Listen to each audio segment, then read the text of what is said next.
Good day, guys. We are just checking if it's recording. It is recording. Let me just go to the visualizer because we are sharing the screen. Right, so I'm just going to run through this memo quickly about combinations, permutations, and some counting principles.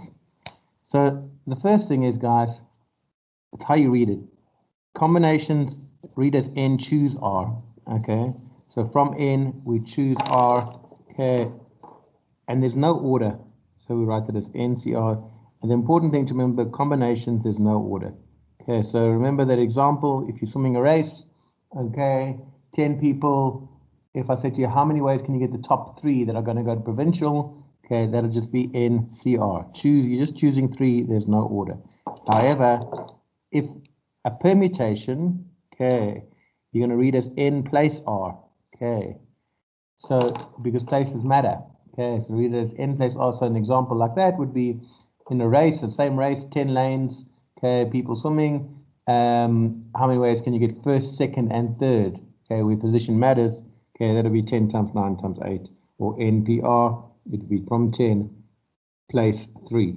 So the reading is important. NCR 10, choose 3. You're choosing the top 3, you're placing the top 3. Okay, that's the difference between the two, really. Okay, so that's the one way we can think about combinations and permutations. There is another way you can think about them, though, in terms of the number of ways you can allocate identical objects into different positions can be thought of as a combination. Okay, as the order you place them in makes no difference to the number of possible arrangements. So it changes with identical objects. With identical objects, you're looking at a combination. Okay, and what you're actually choosing is the empty spaces they occupy, because where you put the same things, okay, into empty space, okay, that's what you're really choosing, okay, because all the things are identical. So how many ways can you arrange these letters? Well, they're all identical, okay, so it's just going to be one way. Okay, there's one way I can arrange so many A's, okay, but if you want to think about it like as a combination, okay, it would be from 5, you're choosing 5, you're choosing the places that you're going to put them in, okay, so you end up with just one way they can be arranged. If I said to you, in how many ways can 5 identical knives hang on 9 available hooks? Because they're identical, in essence, you're almost choosing the hooks, if that makes some kind of sense. Okay, where you put which knife doesn't really matter. Okay, so you just, because the knives are identical, it's going to be a combination. Because the order where you put you're just choosing the place. Okay, which place they go in doesn't really matter. Okay. So you're kind of just choosing the hooks, if you want to think of it like that. Okay, and from 9, you're choosing 5. Okay, where you place them doesn't really matter. Okay, I mean the order you do it in. If you put the one, okay, doesn't make any difference because the things are identical. So if you're placing identical objects, that's also a combination. Okay, and then you get the number of ways you can allocate different non-identical objects into different positions can be thought of as a permutation. As the order you place them in makes a difference to the number of the order or the position you put them in makes a difference to the possible arrangements. Okay, so yeah, where previously you're just choosing the kind of the position that they're going to be in, now where you put them, like where you put which knife matters. So in how many ways can the letters A, B, C, D be arranged? Okay, that's going to be 5 factorial, which is 120. Okay, you could also think of it as from 5, you're placing 5, okay, which is equal to 5 factorial over 5 minus 0 factorial, okay, which is just going to be equal to 5, I'm confusing myself now, 5 factorial over 5 minus 5 factorial, sorry, okay, because n PR is equal to n factorial over n minus r factorial, which will be 5 factorial over 0 factorial, okay, which is equal to just 5 factorial. So it's a permutation because the order matters. Okay, so you can think of it as 5 factorial, or you could think of it as from 5, choose 5. Okay, and you end up with 5 factorial either way. Right. So in how many ways can you hang 5 different knives onto 9 available hooks? So here they were different. So when they're identical, okay, we're looking at a combination. Okay, because where the order that which which knife went where didn't make a difference. It was just the place you were choosing. Okay, but now, okay, the knives are different. Okay, so you're placing, okay, the 9 available hooks, and you're placing 5 things into those positions. Okay, where you put the one knife, okay, if you swap the knives around, okay, it makes a difference. So that's going to be a permutation. In how many ways can you aim 5 different knives onto 9 available hooks? Okay, so you're choosing 5 of the hooks, if you want to think of it like that, but the order you do it in, the position matters. Whereas in this one over here, the position didn't matter, okay, because they're all identical. Okay, so placing identical objects, okay, is always going to be a combination, and placing non-identical objects, okay, is going to be a permutation. Right, hope that makes some kind of sense. Okay, so in how many ways can you seat 14 people on 20 chairs? So the question you ask yourself, are they identical? They're not identical. If you're placing things which are not identical, okay, it's going to be a permutation. Okay, how many places are you choosing? You're choosing from 20 places, okay, and you're putting 14 people into there. From 20, you're placing 14 people, and you're going to get that answer of 3,379 times 10 to the 50. Right. So now we're going to look at if you've got a selection of things, okay, and they have to be grouped. Okay, certain objects from there have to be grouped. So, for example, in this kind of questions or whatever, you've got boys and girls, and the boys have to be together, something like that. The basic principle is that the number of arrangements, okay, is always going to be equal to the number of external arrangements times by the number of internal arrangements. The internal arrangements, by that we mean of the things that have to be grouped together. Okay, that's just one way of thinking about the other ways you can approach these sums. Okay, there's always different ways you can approach combinations, permutations, counting principles. So now we're going to group non-identical objects. So the crucial part of this whole section is you ask us, there's different procedures if things are identical and if they're not identical. Okay, but for all of them, when you're grouping things, whether identical, non-identical, you're going to start with the same premise of working out the number of arrangements. So it says you've got 6 grade 8s, okay, 6 grade 8s, and you've got 9 grade 9s, and they head off to the movies. Okay, so you've got 15 people in total, and they're going to be randomly sitting in a row. In how many ways can they be arranged such that all the grade 8s have to be together? Okay, so the grade 8s have to be blocked off together, all 6 of them. And then this is just an example. So you could have 1 grade 9, then all the grade 8s. Okay, then you could have all the remaining 8 grade 9s. So we've got 9 grade 9s in total. So your principle is the number of arrangements is going to be equal to the number of external arrangements, okay, times by the number of internal arrangements. Now your number of external arrangements, remember these are kind of, we treat as one kind of letter. Okay, it's going to be 1, 2, and then the other 8. So in other words, we've got the 9 grade 9s who can move wherever they like, and then these guys are grouped together. So the external arrangement is 10 factorial. The internal arrangement of those things that have to be together, okay, is going to be 6 factorial. Okay, and we end up with that answer over there. Okay. So the next one, all the grade 8s are together, and all the grade 9s are together. So now all the grade 8s are together, all the grade 9s are together. Okay, so if we use that principle, number of external times the number of internal, number of external arrangements, well, those are kind of all glued together, so it's like we've got 2 letters, so it's 2 factorial. The internal arrangements of the group data, well, the 6 factorial is the grade 8s, the 9 factorial is the grade 9s, and if you times it all together, you get your answer over there. Right. Then it says determine the probability of all the grade 9s being seated together. What I would suggest you do with any probability question, you start it like this. Okay, right, focus your brain. They have a number of ways the event can take place over the number of elements in the sample space. Okay, now what is the event? Well, the event is we've got the grade 9s have to be together, all 9 of them, and then we've got 6 grade 8s who can float around wherever they want.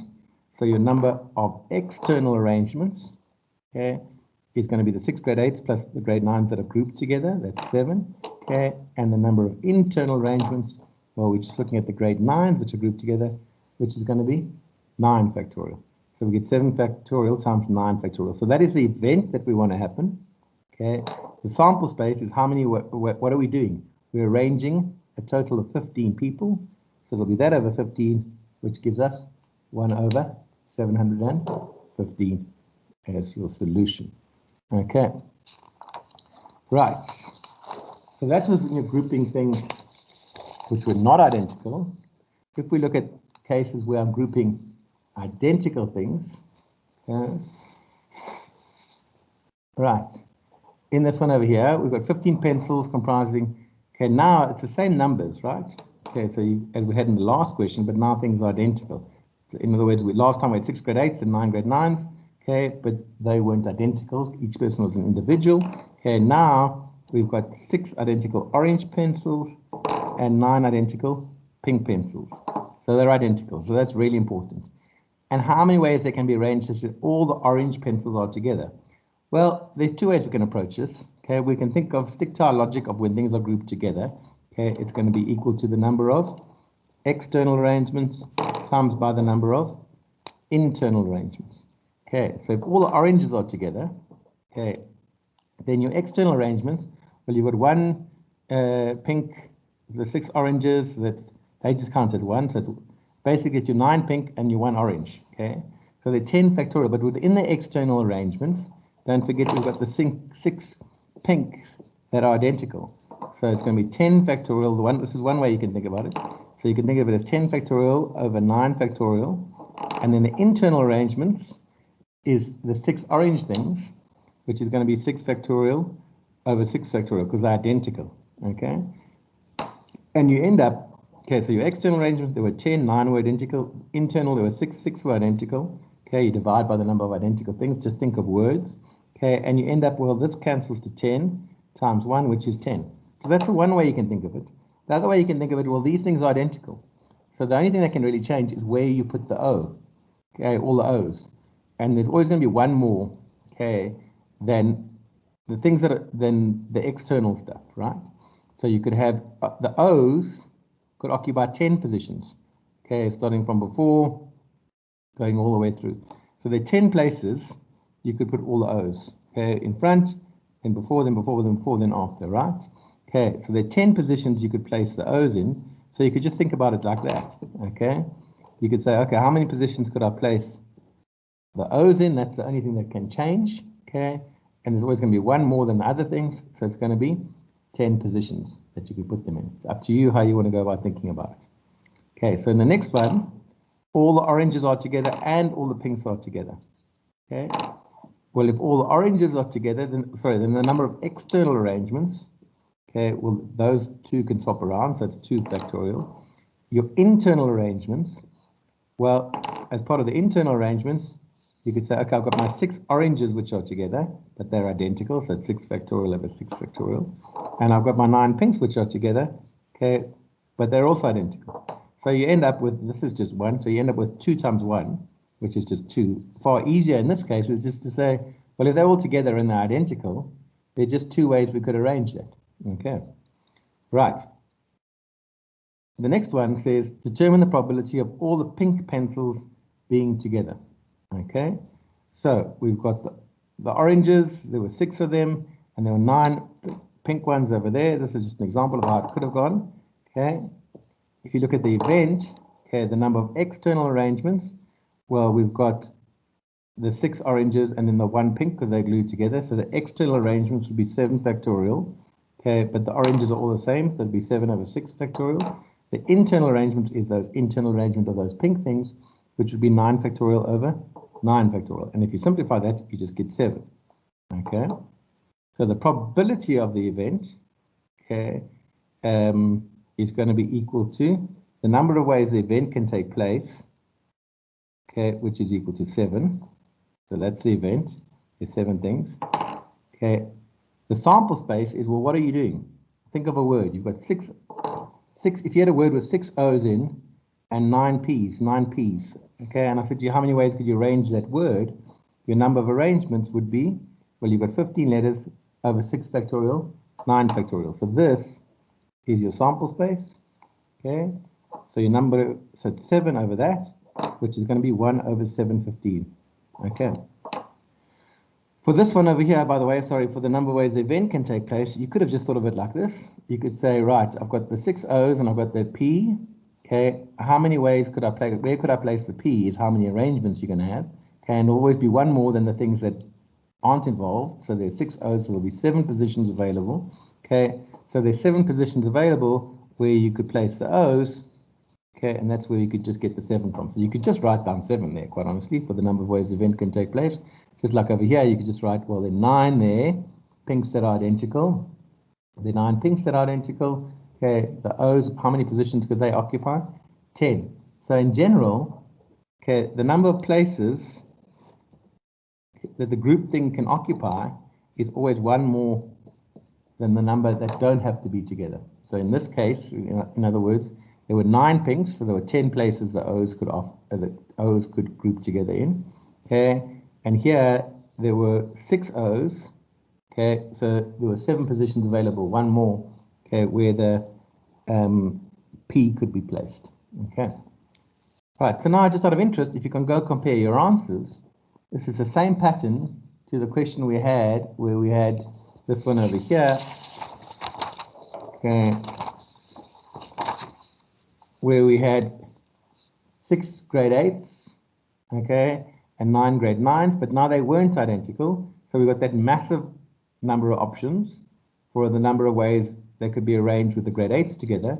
Using the same numbers with identical objects, there were only 10 ways. We could arrange 6 identical objects together and then 9 other identical objects together. Okay, so the answers are completely different for the number of arrangements.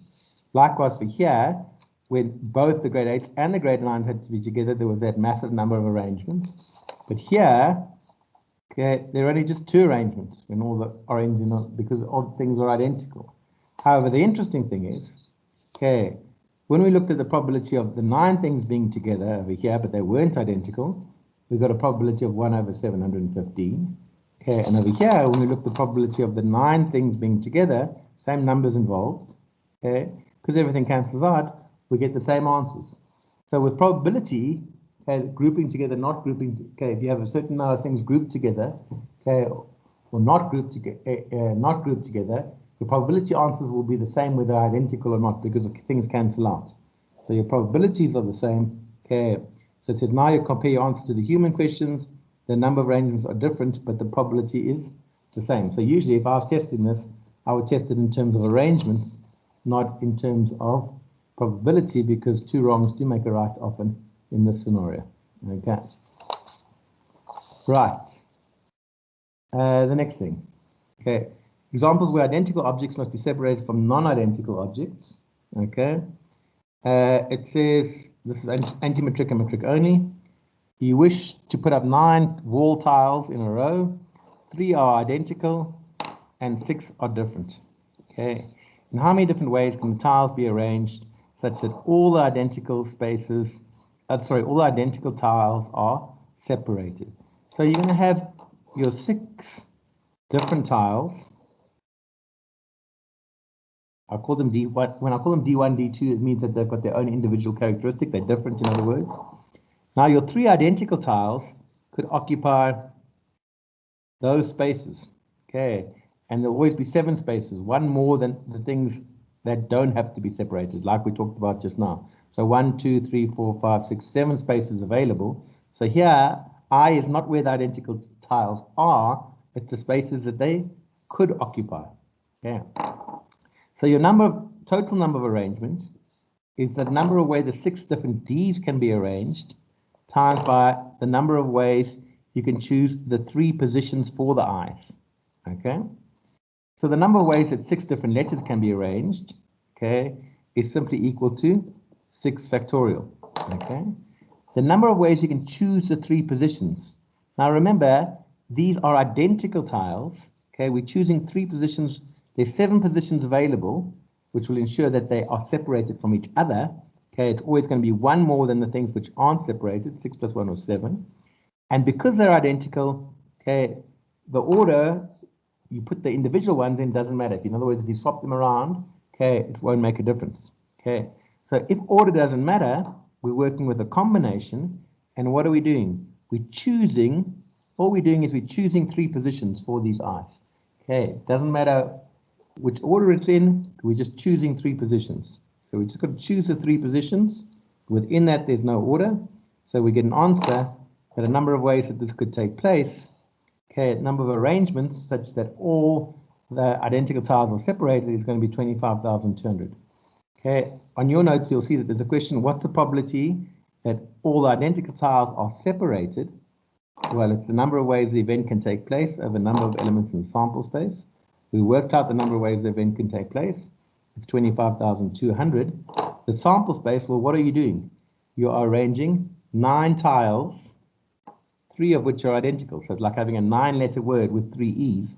Okay, so it'll be 9 factorial over 3 factorial, and you get your final answer of 5 over 12. Okay, so now we're doing a similar example, but the difference now is that they all are non-identical. So one set of non-identical objects must be separated from the other set of non-identical objects, right? Okay. So it says you wish to put up 9 tiles in a row. 3 tiles are primarily white, but all are different. And 6 tiles are primarily blue, but all are different. Okay. In how many ways can the tiles be arranged such that all the primarily white tiles are separated? So the primarily white tiles, okay, of which there are 3 are primarily white.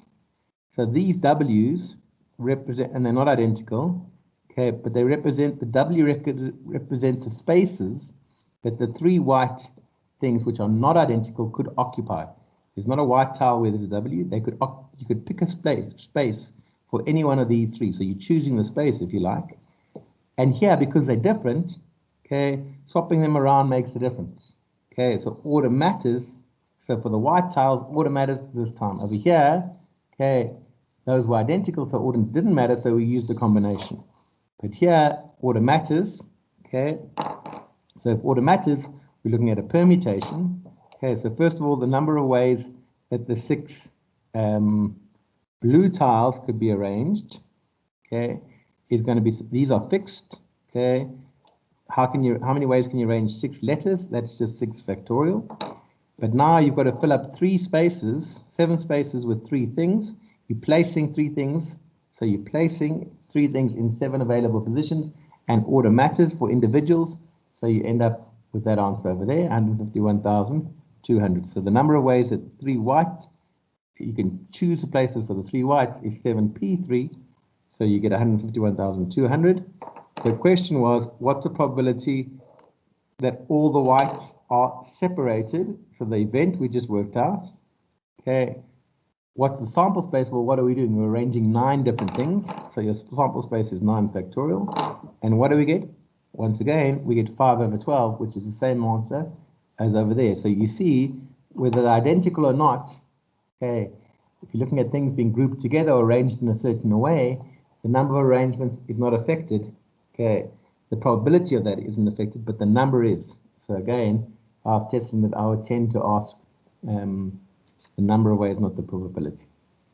All right. Okay, so just one other topic, which I'm sure most of you are comfortable with. Okay, just this bit of combinations where you're allocating groups, okay, of where you're taking it from a parent group, you're picking a number of groups. If the groups are different sizes, like here, you from 4 people, you're choosing a group of 3 and you're choosing a group of 1. Okay, then you could say you could have A, B, C, and D, blah, blah, blah, blah, blah. Okay, you just have 4 positions. In other words, the combinations work nicely. What are you doing? You're choosing 3 letters from 4. If you want, you can put the 1C1 in. You don't have to. Okay, and you get an answer of 4. So there's no problems there. However, okay, once you start talking about equal groups, okay, but it's not just equal. Okay, you're picking groups and you're not allocating differentiating those groups from each other. You're just saying, here's a group, here's another group. You're not saying the one does this, the one does that. Okay, you're not differentiating those groups in any single way. That's where you're going to get the thing of overcounting. Because what will happen is you have AB and CD, but if you go in the other order, you have CD and AB. And if the groups aren't differentiated, then that and that are exactly the same thing. It's a group of AB and CD, and it's a group of AB and CD.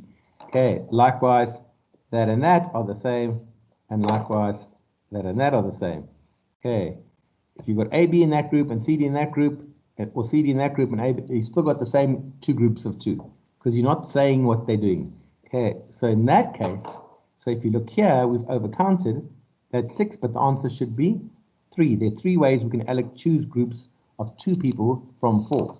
Okay, so even though there are 6 arrangements in the table, okay, 3 pairs of groups are exactly the same. Okay, so we only overcount, so sorry, to get the right answer, that would be over here. From 4 you are choosing 2, okay, and from 2 you are choosing 2, but then you're going to be dividing, okay, when you're choosing from the same parent sample, they're the same size, and the groups are not different from each other, they're not differentiated from each other, then you've got to divide by the number of groups that are the same size factorial. So how many groups do we have that are the same size in this example? We've got 2 groups of 2, so it's over 2 factorial. Okay? The number of arrangements, or what are you doing? You're choosing 2 from 4 and 2 from 2. That would lead to an answer of 6, which is overcounting, okay, because we didn't allocate those groups, so we divided by 2 factorial, and we get the answer of 3. That's what we just did above there.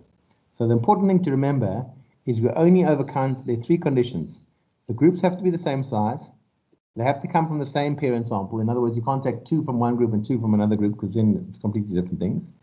And the groups are not differentiated from each other. In other words, you're not allocating positions. Because when the groups are differentiated, like in this case over here, okay, your number of arrangements, so now we've got 4 students. P, Q, R, and S are allocated into groups of 2. The one pair will go to Mr. Borkin for maths, and another pair will go to Mrs. Garofoli to maths. In how many ways can the students be allocated teachers? Okay, well now, in the previous example, these 2 things represented the same 2 groups. Now they don't, because now it's a completely different scenario. PQ is going to Mr. Borquin, RS is going to Mrs. Garofoli. That is not the same situation as RS going to Mr. Borquin and PQ going to Mrs. Garofoli. Whereas in the previous example, when you just said they're in groups of 2, we just had 2 groups of 2. Okay, you didn't differentiate what those groups are doing. So PQ and RS now represent different scenarios. So all of these things are now different. So in total, you have 6 arrangements, unlike the previous page when we had this answer of 3, because those 2 groups that they were divided into weren't differentiated in any way. Okay? So in that case, so in the above example, because the groups are differentiated, okay, you haven't overcounted, therefore you do not have to divide by the number of groups that are the same size factorial. So in a question like this, if you're doing it as a combination, you don't want to draw out the whole table, you just say, right, I'm choosing 2 from 4, and then I've got to choose another 2 from 2, okay, but the groups have been allocated specific tasks, so I don't divide, okay, by 2 factorial, and I just get 6. And then, of course, if you're choosing from from the same parent group, then you're not overcounting. Okay, so in other words, in how many ways can you choose 3 Liverpool players from 11 and 3 Arsenal players from 11? Okay, well, the Liverpool players are coming from one group, and the Arsenal players are coming from another group. So even though the groups are the same size, you're not going to divide by the number of equal groups factorial. You're not going to divide by 2 factorial, because there's no overcounting. Because on the one side, you just have Liverpool, on the other, you just have Arsenal. They've got to come from the same group. Like in the first one, we had 4 people. We're picking from those same 4. Now we're picking 3 from one group and 3 from another. You're never going to have a problem of overcounting there. Okay, and there's our solution. Right, and then the last thing, and there are lots of ways you can think about this, examples where you exclude individuals from combinations. So for example, a team of 5 people is to be chosen from 8 matrics and 5 antimatrics, right? Okay, and in how many ways can this be done? If there must be 3 matrics, okay, and 2 antimatrics, okay, and then on top of that, one particular matric refuses to be with one particular antimatric. So there are various ways you could approach this. So say we make the difficult matric, when I mean that the one doesn't want to be with the antimatric, the subject of the whole sum. So if we include the difficult matric, okay, if we include the difficult matric, okay, so she's in there, okay, we picked 1 matric. In total, we've got to pick 3 matrics. So this is all, then orange is the matrix. So then we've got to choose another 2 matrics from the remaining 7. Okay, we still, however, have to choose 2 antimatrics, but because the difficult matrix in there, she doesn't want that 1 anti to be in there, so now I'm only choosing from 4 antimatrics, because we've got rid of the one that she doesn't want to be with. So that's when we include the difficult matric, or, so it's plus, we could exclude the difficult matric. So she's not in it, but we've still got to choose a total of 3 matrics from the remaining 7. Okay, and then the anti-matrix, well, now I can pick from all of them, okay, because the girl that she doesn't like can be there, so it's 2 from 5. And if you add those together, you get 476. So that's the one way you could look at it.